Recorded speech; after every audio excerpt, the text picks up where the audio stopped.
31. There is one custom, sometimes practiced by other German tribes, though rarely and only as an exhibition of individual daring, that has become a general rule among the chatty. As soon as they reach manhood, they let their hair and beard grow as they will. This fashion of covering the face is assumed in accordance with a vow pledging them to the service of valor, and only when they have slain an enemy do they lay it aside. Standing over the bloody corpse they have despoiled, they reveal their faces to the world once more, and proclaim that they have at last repaid the debt they owe for being brought into the world, and have proved themselves worthy of their native land and parents. The coward who will not fight must stay unshorn. The bravest also wear an iron ring, which in their country is a great indignity, as a mark of servitude until they release themselves by killing a man. But many of the chatty like these fashions, and even greybeards can be seen thus distinguished, for foe and fellow countrymen alike to point at. Every battle is begun by these men. They are always in the front rank, where they present a startling sight, for even in peacetime they will not soften the ferocity of their expression. None of them has a home, land, or any occupation. To whatever host they choose to go, they get their keep from him, squandering other men's property, since they think it beneath them to have any of their own, until old age leaves them without enough blood in their veins for such stern heroism. 32.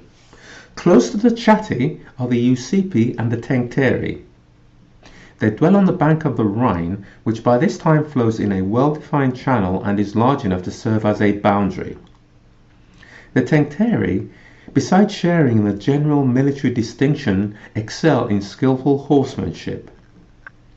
The infantry of the chatty are not more famous than the cavalry of the Tencteri. This tradition was started by their ancestors, whom they still continue to emulate. The children play at riding. The grown men compete in riding. Even the old will not give it up. Horses pass by inheritance along with slaves, homestead, and right of succession.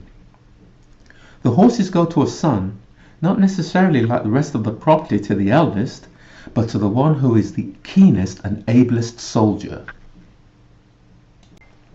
33. Next to the Tencteri came the Bructeri in former times, but now the Chamavi and the Angrivari are said to have moved into their territory. The Bructeri were defeated and almost annihilated by a coalition of neighbouring tribes. Perhaps they were hated for their domineering pride, or it may have been the lure of booty or some special favour accorded us by the gods. We were even permitted to witness the battle. More than 60,000 were killed, not by Roman swords or javelins, but, more splendid still, by a spectacle before our delighted eyes. Long, I pray, may foreign nations persist, if not in loving us, at least in hating one another. For destiny is driving our empire upon its appointed path, and fortune can bestow on us no better gift than discord among our foes. 34. The Angrivari and Chamavi have a common frontier on one side with the Dolgubni, Chazori, and other tribes of no special fame, while on the northwest they are succeeded by the Frisi, who comprise a larger section and a smaller section, called respectively the Greater and the Lesser Frisi. Both sections have the Rhine as a frontier right down to the ocean, and their settlements also extend round vast lagoons which have been sailed by Roman fleets. We have even ventured upon the northern ocean itself, and rumour has it that there are pillars of Hercules in the far north. It may be that Hercules did go there, or perhaps it is only that we by common consent ascribe any remarkable achievement in any place to his famous name. Drusus Germanicus did not lack the courage of the explorer, but ocean forbade further research into its own secrets or those of Hercules. Since then no one has attempted it. it has been judged more pious and reverent to believe in the alleged exploits of gods than to establish the true facts. 35. This is as far as the Germany we know extends to the west. To the north it falls away in a huge bend, and here at once we come to the nation of the Chauci. They begin after the Frisi and hold a section of the coast, but they also lie along the flanks of all those nations that I have been describing, and finally curve back to meet the Chatti. This huge stretch of country is not merely occupied, but filled to overflowing by the Chauci. They are the noblest people of Germany, and one that prefers to maintain its greatness by righteous dealing. Untouched by greed or lawless ambition, they dwell in quiet seclusion, never provoking a war, never robbing or plundering their neighbours. It is conspicuous proof of their valour and strength that their superiority does not rest on aggression. Yet every man of them has arms ready to his hand, and if occasion demands it, they have vast reserves of men and horses, so their reputation stands as high in peace as in war. 36. On the flank of the Chauci and the Chatti, the Cherusci have been left free from attack to enjoy a prolonged peace, too secure and enervating, a pleasant but perilous indulgence among powerful aggressors where there can be no true peace. When force decides everything, forbearance and righteousness are qualities attributed only to the strong, and so the Cherusci, once known as good honest people, now hear themselves called lazy fools, while the luck of the victorious Chatti passes for profound wisdom.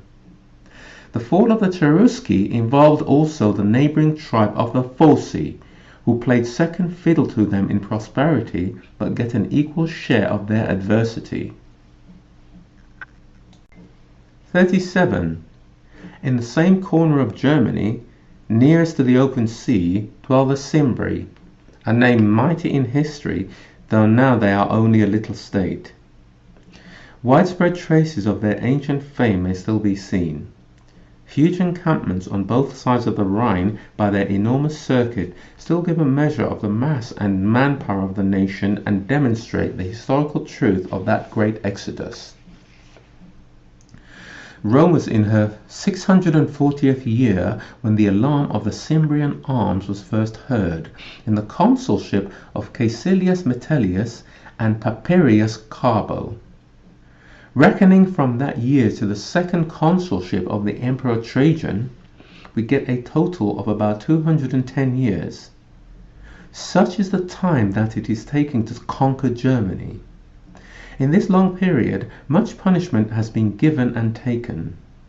Neither by the Samnites, nor by the Carthaginians, not by Spain or Gaul, or even by the Parthians have we had more lessons taught us.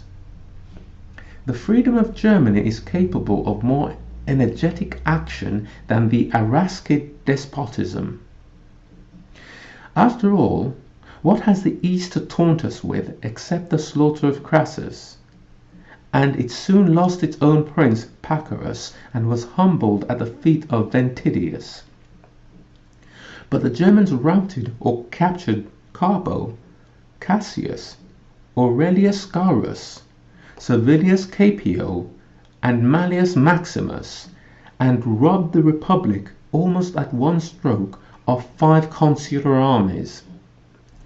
Even from Augustus they took Varus and his 3 legions, and we had to pay a high price for the defeats inflicted upon them by Gaius Marius in Italy, by Julius Caesar in Gaul, and by Drusus, Tiberius, and Germanicus in their own country.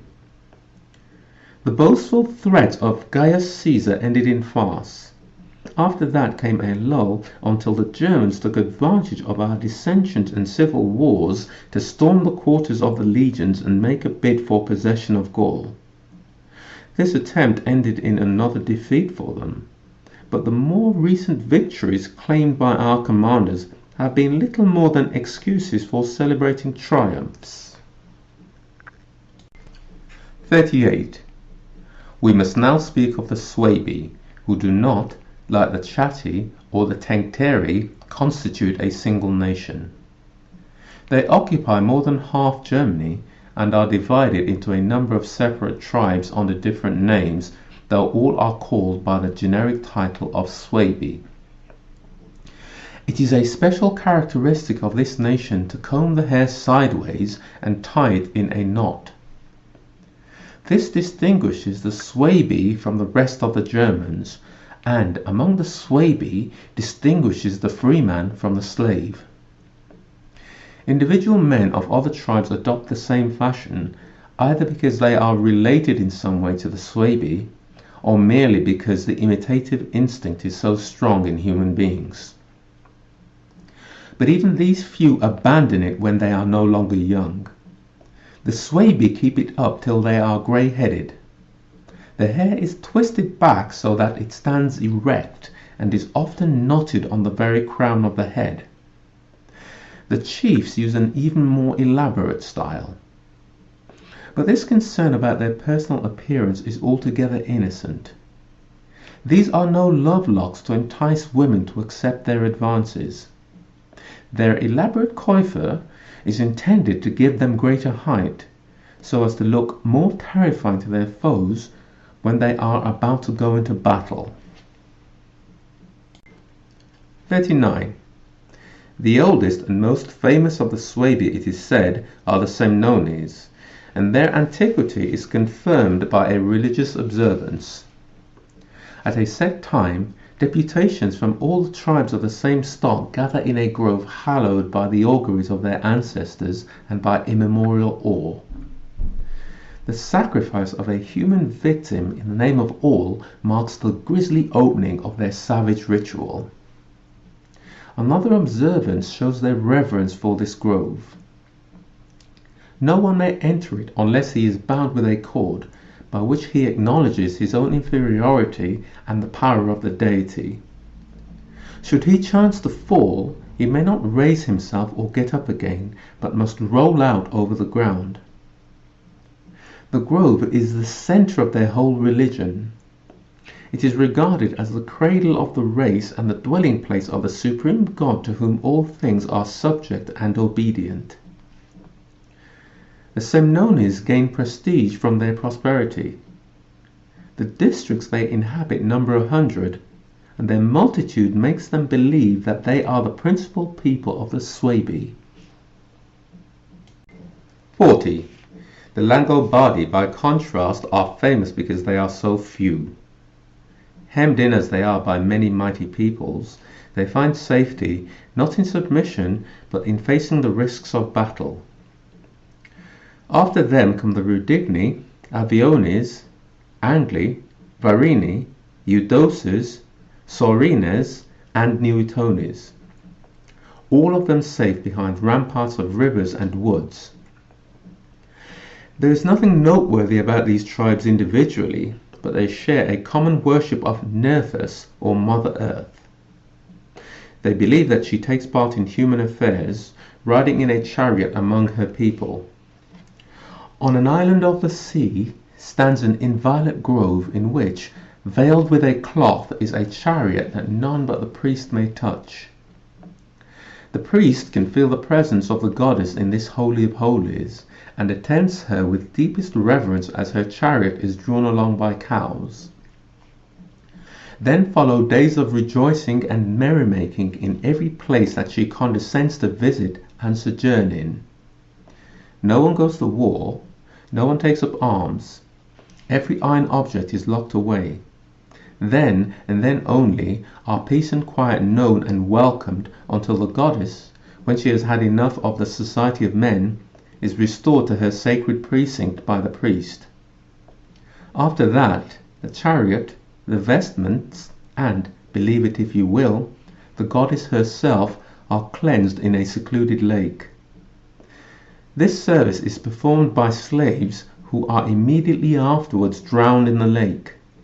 Thus, mystery begets terror and a pious reluctance to ask what that sight can be which is seen only by men doomed to die.